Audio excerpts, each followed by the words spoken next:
जय श्री कृष्ण दोस्तों।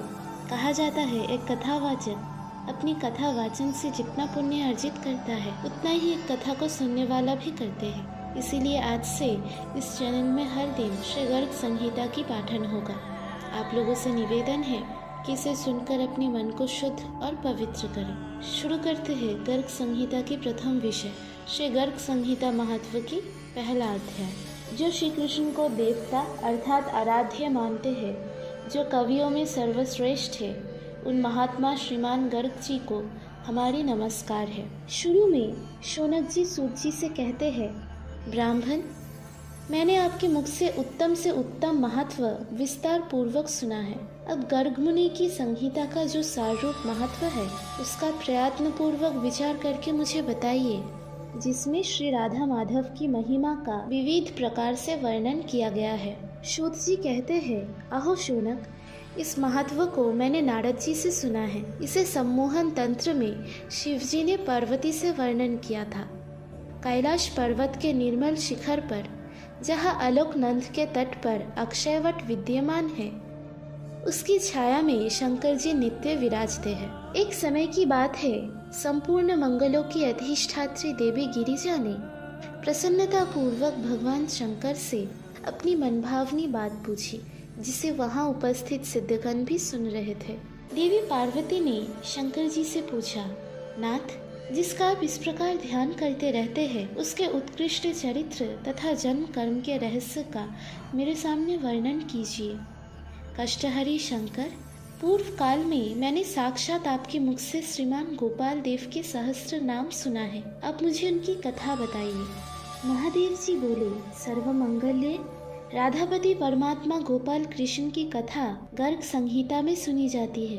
देवी पार्वती ने पूछा, पुराण और संहिता तो अनेक है, पर आप उन सबका परित्याग करके गर्ग संहिता की ही प्रशंसा क्यों करते हैं?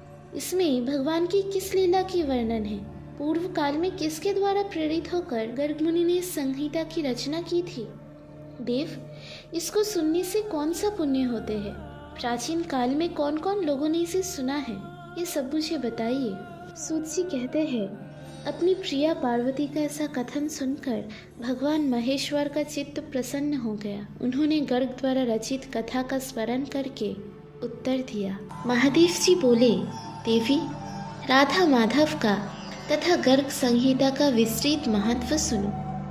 ये पापों को नाश करने वाला है।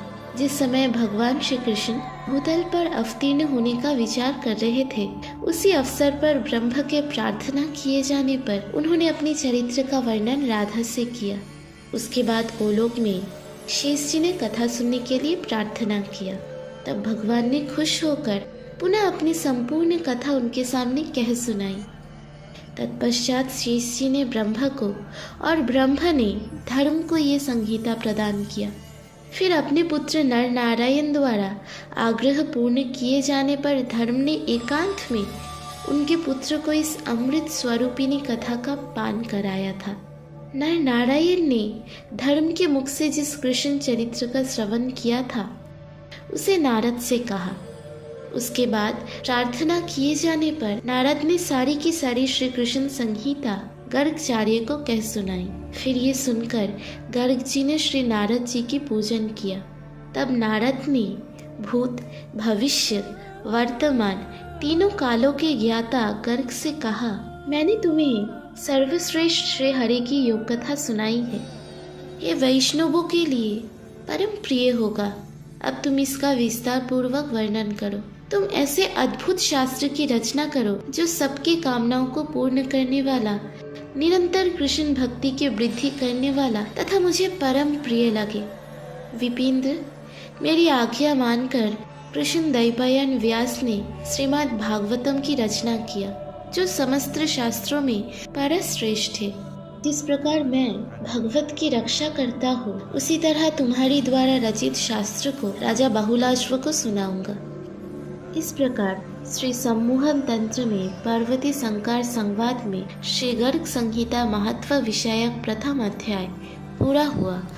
बाकी की कथा सुनिए अगली पार्ट में। राधे राधे।